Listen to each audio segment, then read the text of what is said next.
My name is Daniel Cross. I'm 48 years old.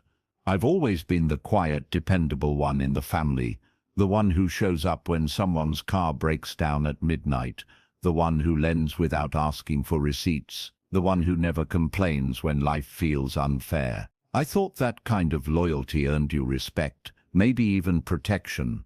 I was wrong, because one night in the dim yellow glow of my sister's porch light, my world tilted into a place I never imagined I'd stand, bleeding, humiliated, and wondering how family could look you in the eye and still destroy you. It began with a phone call that didn't feel urgent at first. My sister's voice was cold, but calculated. She said her husband's business was expanding, and they just needed me to be the guarantor on a mortgage for a few months tops. I told her no, politely but firmly. I'd worked too hard for my stability to gamble it away on someone else's debts. That's when her tone sharpened, a quiet warning hidden under fake sweetness. "Family's supposed to help," she said. I told her family also doesn't put each other in financial graves. A week later, her sister-in-law showed up at my apartment, uninvited. The moment I opened the door, her eyes were already full of something dangerous. Not anger, but the kind of bitterness that makes people do reckless things. She didn't speak at first. She just pushed her way inside, closing the door with more force than necessary. I remember the smell of her perfume clashing with the metallic tang in the air, and before I could even process it, she lunged. A fist caught my cheekbone, the edge of a ring splitting skin open, then another blow to my shoulder, a sharp, sickening pop that made my vision blur. I stumbled back, hitting the side of my head on the wall, and the world spun. She kept yelling something about family obligations, but it was distant, muffled, like she was underwater, and I was sinking. I tried to brace myself, but my shoulder hung at an unnatural angle, and the pain was so sharp I couldn't breathe. By the time she left, my shirt was soaked in blood, and my knees felt like they couldn't hold me. And yet, the worst pain wasn't physical. It was knowing someone had been sent to do this. I made my way to my parents' house, half hoping they'd open the door and see the truth in my condition. My mother gasped when she saw me, but before she could speak, my sister stepped into the doorway, arms folded, eyes unflinching. "You should have signed the mortgage," she said flatly, as if the blood on my face was an acceptable consequence for disobedience. In that moment I realized something cold and final. They didn't want help, they wanted control. I collapsed right there on their doorstep. My knees gave out first, then my hands slipped on the slick concrete from the blood. I remember my father's voice shouting for someone to call an ambulance, and then another voice, maybe a neighbor, telling him the police were on their way. And just before the darkness swallowed me whole, I saw the look on the responding officer's face, horror but also something else, a promise that this wouldn't be brushed under the rug. When I woke up in the hospital, the ceiling was blindingly white, the kind that makes you squint even with your eyes barely open. My shoulder was strapped into a sling, my cheek stitched, and there was a dull, persistent ringing in my ear. A police officer sat in the corner, his notebook open but his gaze fixed on me. He didn't rush to speak, he just let me take in the silence. That's when I realized the weight pressing on my chest wasn't only from the injuries. It was from the knowledge that the people who should have shielded me had opened the gates to let harm in. I've always believed loyalty was a kind of currency. You invest in people, you show up, you defend them when they're not in the room, and in return you expect a quiet, unspoken agreement that they will do the same for you. But lying there, I started replaying old memories, and the pattern began to show. The little times my sister forgot to pay me back, the way she'd twist stories to make herself the victim, the times my parents sided with her because she's had a harder life. I had been blind to it, thinking that being the dependable one meant I'd earned immunity from betrayal. The police asked me questions, careful, deliberate ones, about the night of the assault. I answered them honestly.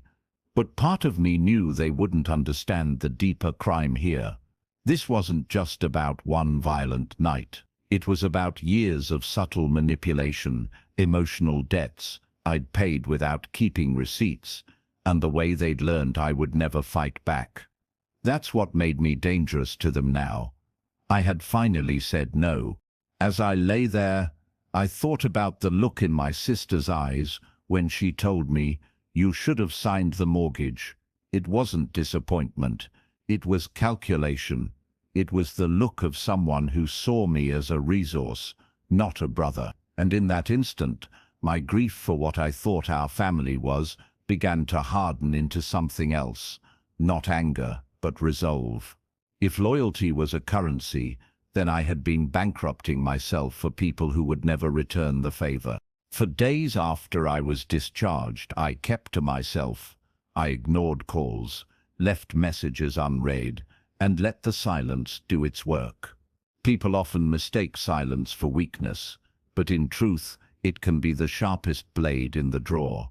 I didn't yell. I didn't confront. I let them wonder where I was and what I might be doing. That kind of quiet unsettles people like my sister, people who thrive on controlling the narrative. What they didn't know was that I had started making a mental map, a map of every decision, every legal document, every shared asset, every whispered family arrangement they thought I didn't know about. I wasn't planning a fight in the way they expected. No shouting matches, no public drama. My revenge would come dressed as indifference, backed by strategy, and timed so perfectly they'd never see the first move until the game was already over. The first thing I did was visit an old friend, not someone close to the family, but a man I'd worked alongside years ago who had since become a real estate attorney. We met in a small corner booth of a cafe that smelled faintly of burnt coffee and lemon cleaner. I didn't tell him everything, not at first. I simply asked him to help me understand a few legal scenarios. He listened without judgment, scribbling notes while I talked. When I mentioned the mortgage they'd tried to pull me into, his eyes sharpened. "If they were desperate enough to strong-arm you," he said quietly, "they're desperate enough to have left a paper trail." That night, I dug through old boxes I'd stored away in my closet, receipts, letters, old financial documents from when I'd helped my sister with her first apartment.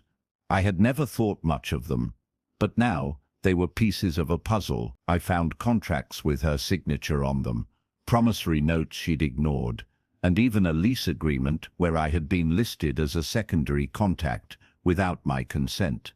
I felt a strange calm as I stacked them neatly on my desk. These weren't weapons yet, but they were ammunition, proof of patterns they couldn't deny. I stayed off social media, avoided being seen in familiar places, and never let my routine become predictable. The family started reaching out, but the tone was different now. Short messages, curiosity disguised as concern. My sister even sent a single text, "We should talk." I didn't respond. I wanted her to feel that uncertainty, the way she had made me feel when she stood in my parents' doorway and dismissed my pain. Silence, I realized, was a way to turn the tables without lifting a finger. A week later, I learned something I hadn't expected. Through a mutual acquaintance, I found out my sister and her husband had already defaulted on a smaller loan and were using the new mortgage to cover old debts. It wasn't expansion, it was survival. And more than that, the sister-in-law who had assaulted me had a history of legal trouble. Assault charges, restraining orders, unpaid fines. In a twisted way, they had chosen the perfect messenger for their intimidation. Someone reckless enough to do it, and disposable enough to take the fall if it went wrong. I began to document everything, down to the smallest detail. Dates, times, witnesses, even the weather on certain days. I wasn't just preparing to defend myself. I was building a case, so airtight, they'd never find a way to spin it. My lawyer friend reminded me of something important. The law doesn't just punish violence, it punishes the intent behind it. That was the crack I would wedge open, until their entire facade collapsed. And through it all, I never let the heat of anger take control. This wasn't about rage. Rage blinds you, makes you sloppy. What I wanted was precision. What I wanted was for them to realize, one step at a time, that they had underestimated me completely, that the man they thought would fold under pressure was now the one holding the match. The first move was subtle, almost invisible. My attorney helped me file a formal police report that detailed every aspect of the assault, from the first knock on my door to the moment I collapsed at my parents' house. It wasn't just my statement. I included photographs of my injuries, medical reports from the hospital, and a copy of the responding officer's notes. Once it was in the system, it became more than my word against hers. It became a matter of public record. And the beauty of public record is that it can be found by anyone willing to look, including potential lenders. I didn't send the report to my sister or her husband. I didn't warn them. Instead, I waited. Within 2 weeks, they applied for the mortgage again, this time without trying to involve me. But the bank did its due diligence. When the assault report surfaced tied to a family financial dispute, the application was flagged. They weren't denied outright. But the process slowed. Suddenly, they were the ones answering questions, providing documents, explaining connections they'd hoped would never be linked. While they were busy trying to untangle that mess, I made my second move. Quietly, I passed along the details of the sister-in-law's legal history to a contact in local media. I didn't request a story. I simply tipped them about a repeat offender involved in a recent police investigation. They did their own digging, and within days, her mugshot was on a small but widely read online news site. My name wasn't mentioned, but the timing was no coincidence. The fallout was immediate. Whispers in her workplace, calls she didn't return, friends she stopped seeing in public. The silence between me and my family became heavier, almost electric. My sister's text shifted from "we should talk" to "what are you doing?" I ignored them all. Not because I was avoiding confrontation, but because confrontation was what they understood. Silence, on the other hand, was foreign to them, a void they couldn't fill with manipulation or guilt. Every unanswered message was a reminder that the control they once had over me was gone. By the third week, I heard from another mutual acquaintance that their small business had begun losing clients. Some had read about the assault. Others simply didn't want to be involved in drama. The truth was, no one likes doing business with people who carry the stink of instability. And instability was exactly what I'd let them create for themselves. All I did was make sure the right people saw it. In their world, power had always been loud, brash, and forceful. They didn't understand the kind of power I had learned to use, the kind that works in whispers, the kind that doesn't need to announce itself to be devastating. By the time they realized they were losing ground, the floor beneath them had already shifted, and I was the one deciding whether they would find their footing again. The collapse didn't happen in a single dramatic moment. It was a slow, almost elegant unraveling. The kind you can watch from a distance without ever getting your hands dirty.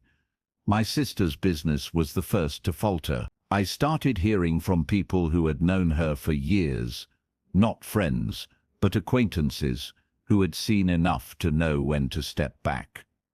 Clients stopped returning calls. Partners began reconsidering their contracts. Every cancelled deal was another brick loosened from the foundation she'd built her pride upon. The sister-in-law, the one who had swung the first blow, seemed to take the worst of it. The article about her past didn't disappear the way she probably hoped it would. It lingered, showing up on the first page of search results under her name. Job interviews dried up. People began to connect her to the assault through whispers, not public accusation. And that was the beauty of it. The damage didn't need my voice. It carried itself on the wind, finding the ears it needed to reach. I watched from a distance as they scrambled, each of them reacting to fires they couldn't trace back to me. My name never surfaced, because it didn't have to. I had simply pulled threads that were already loose, letting gravity do the rest. It was quiet justice, the kind that doesn't come with applause, but with the deep private satisfaction of knowing the scales have shifted. There were moments, I'll admit, when I wondered if I should feel guilt. They were still my family after all. But every time I replayed the image of my sister standing in the doorway, looking at my bloodied face and saying, "You should have signed the mortgage," the doubt evaporated. Family isn't defined by blood alone. It's defined by loyalty, by the refusal to harm those you claim as your own. And they had broken that long before I did. I never celebrated openly. There was no champagne, no victory speech. My revenge was in the quiet, in the calm mornings, when I woke, knowing I didn't owe them a thing, in the phone calls I ignored while sipping coffee, in the realization that they could no longer reach me in any way that mattered. They had wanted to control my future, and now they couldn't even predict my present. By the end of the month, the last thread snapped. I heard through a trusted source that their mortgage application had been officially denied, not delayed, denied. Their plans to expand, or more truthfully, to patch the holes in their sinking ship, were dead. And for the first time in years, I slept without the weight of their expectations pressing against my chest. In the weeks that followed, my life grew quieter in the best possible way. The calls stopped, the texts faded, and even the sideways mentions of my name through mutual acquaintances became rare. I wasn't naive. I knew they were still out there, still talking, still twisting the story to anyone who'd listen. But their voices no longer carried into my world. That was the first sign I'd won. When your peace can't be touched, even by the loudest lies, you've already taken everything they could ever steal from you. I began to focus on things that had nothing to do with them. Projects I'd put off, places I wanted to visit, friends I'd neglected while I was trapped in their cycle of manipulation. I poured my energy into my own home, fixing what needed repair, planting what would grow. There was a strange poetry to it. While their lives became barren with mistrust and broken opportunities, mine quietly bloomed in the shade of their absence. One afternoon, while clearing out an old desk drawer, I found the folder of documents I'd collected, contracts, notes, the evidence of all the small and large betrayals they'd built over time.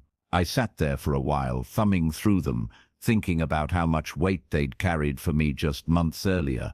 Then I placed them in a box, sealed it, and tucked it in the back of my closet, not destroyed, but no longer in my sight. That was my final act of control, choosing not to live in the shadow of what I'd already conquered. There was no apology from them, no sudden moment of remorse. But I realized something freeing. I didn't need one. An apology is only valuable if it's backed by change, and I knew they were incapable of that. My closure didn't come from hearing them admit what they'd done. It came from knowing that I'd faced the worst they could throw at me and walked away stronger, sharper, and untouchable. The night I truly felt it all lift was quiet, just like everything else in this story. I sat on my porch, a cup of tea warming my hands, listening to the distant hum of traffic. The air was cool, and for the first time in years, I felt no tension in my chest. No dread of a call, no anticipation of a demand, no lingering anger, just peace. That's when I understood. Revenge hadn't been the goal. Freedom had. And I'd found it. Now, when I think of them, it's not with hate or even pity.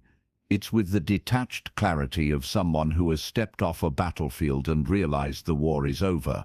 They can keep their games, their schemes, their endless need to control.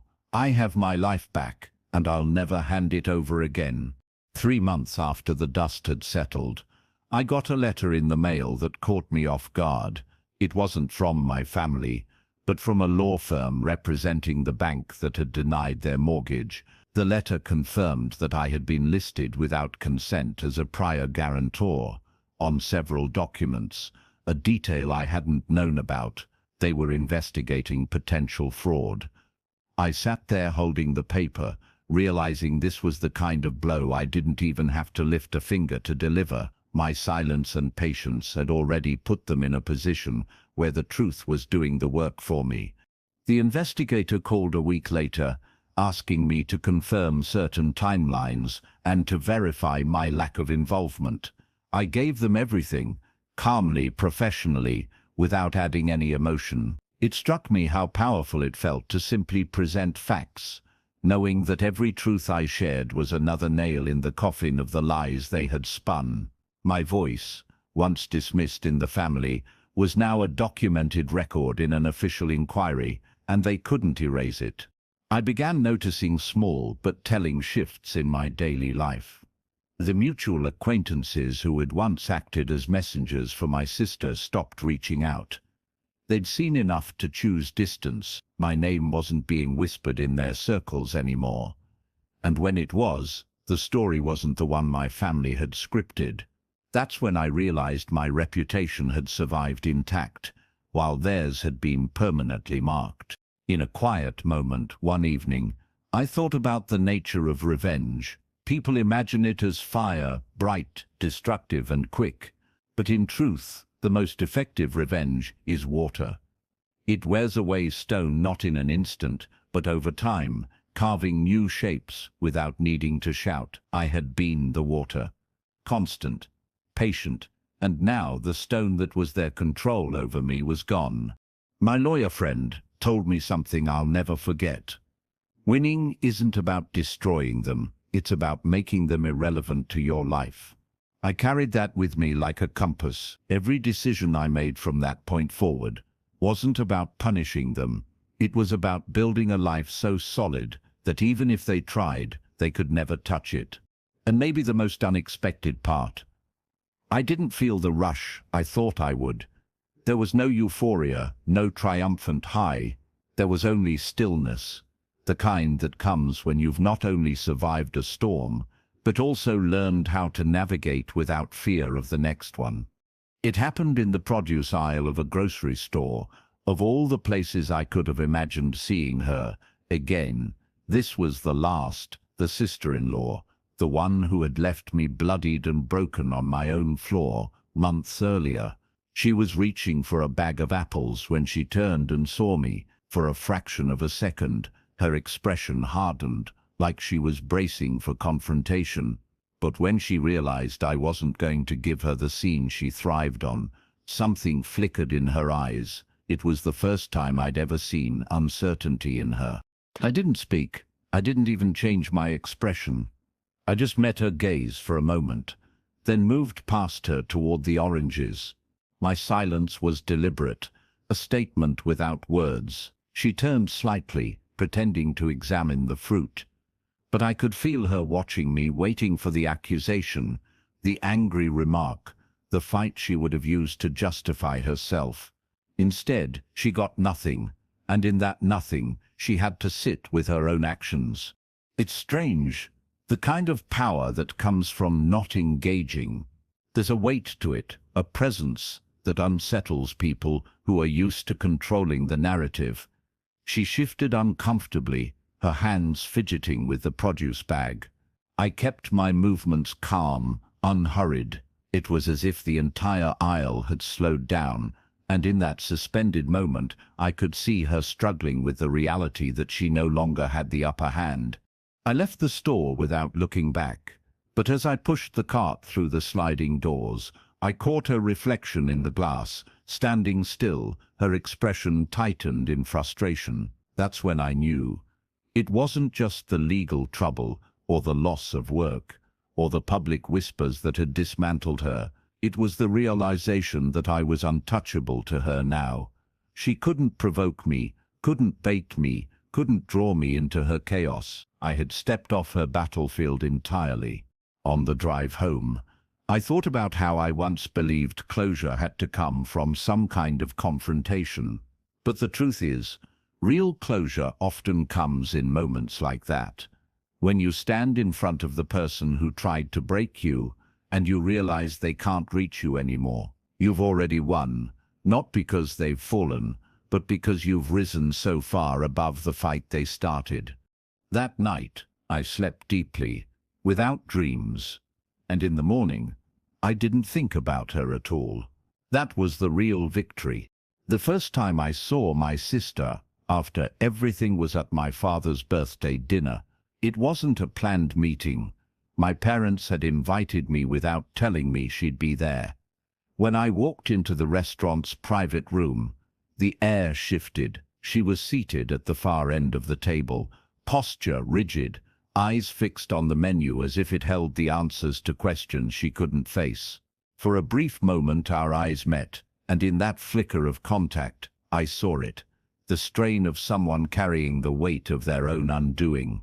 I greeted my parents warmly, shook my father's hand, and even cracked a joke to lighten the tension. But I didn't acknowledge her, not out of spite, but out of choice. I engaged with everyone else, asking about their work, their children, their plans. The more I focused on the others, the smaller her presence seemed in the room. It wasn't an act. She truly no longer occupied the space in my mind. She once dominated, and that absence was louder than any words I could have spoken. Midway through the meal, I could feel her trying to find an opening. A question here, a comment there, directed vaguely toward me. I answered politely but briefly, my tone measured, no hostility, no invitation for more. She was used to me being drawn into her stories, her needs, her crises. Now I was an island, and she couldn't reach the shore. The moment that stayed with me happened as dessert arrived. My father leaned in to thank me for a small favor I'd done for him weeks earlier, helping sort out some of his financial paperwork. He mentioned it casually, but I caught the flash of recognition on my sister's face. She knew I was still trusted, still respected, still the one they turned to when things truly mattered, and that perhaps was the deepest cut of all for her. When the dinner ended, I walked my parents to their car. My sister lingered by hers, as if waiting for me to approach. I didn't. I wished my parents a good night, then turned and left without a word to her. It wasn't a performance. It was simply living in the truth I had built, a life where she no longer had access. Driving home, I felt no rush of adrenaline, no lingering tension, just a quiet, steady peace. I had faced her, not with fire or fury, but with a kind of strength she would never understand, the strength of complete detachment. It started with a phone call from a man I barely knew, someone who had once done business with my sister and her husband. He'd heard through the same quiet channels that had carried news of my ordeal, that I might be someone who understands what it's like to deal with them. His voice was hesitant at first, like he wasn't sure if he could trust me, but as he told his story I realized something. I wasn't the only one they had tried to use, pressure, and discard. He explained how they'd left him with unpaid invoices and false promises, and how speaking up had only resulted in them turning mutual acquaintances against him. Listening to him, I felt an old ache in my chest, not the pain of my own betrayal, but the weight of recognizing that this was a pattern. They hadn't just done it to me. They had built their way of life on doing it to others. And now, without me even trying, my silence and strategy had started to give those others permission to speak. Over the next few weeks, 2 more people reached out, different stories, same themes: trust exploited, boundaries broken, reputations smeared. I didn't tell them what to do.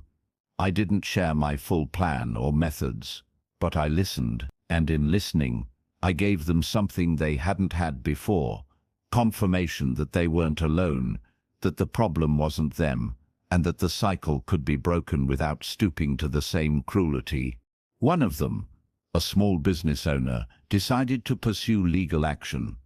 Another began quietly pulling away from shared ventures that tied them to my sister's husband. None of this was orchestrated by me, but it felt like a chain reaction.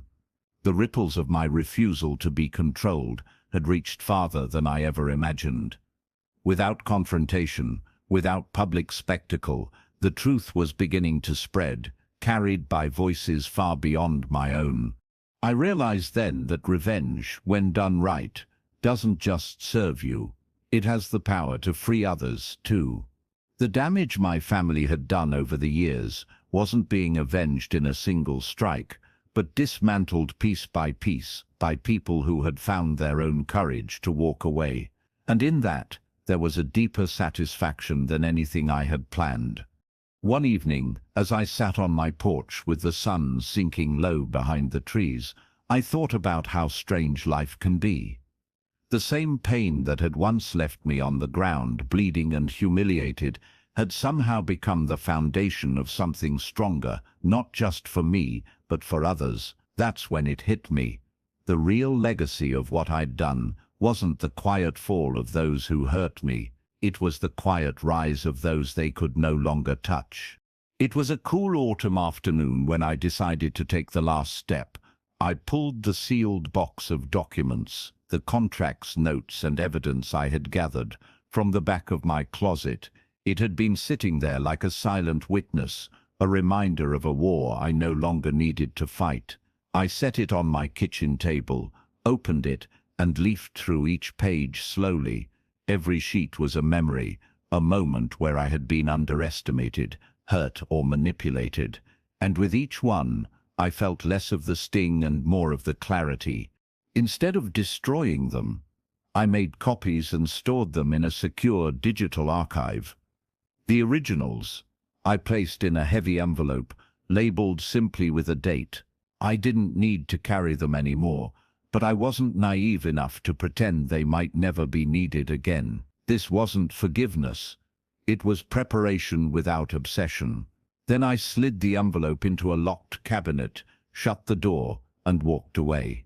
The chapter was still written, but it no longer demanded to be read.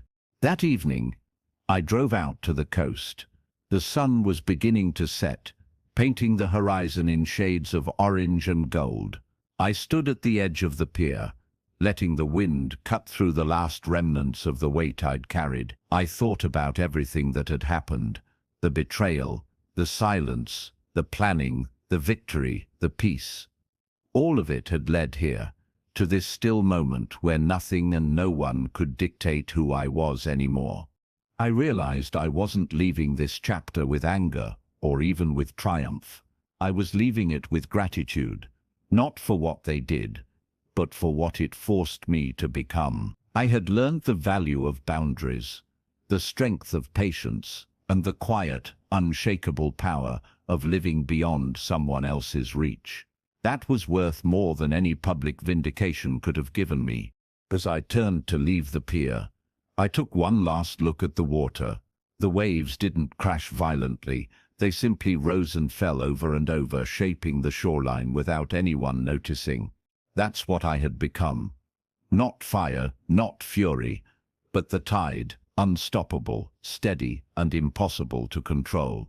If you've made it this far, remember this: the greatest revenge is not in their downfall, but in your rise beyond their grasp. Build a life so whole, so untouchable, that their names are nothing more than background noise. If you believe in silent power and winning without shouting, drop "I rise" quietly in the comments.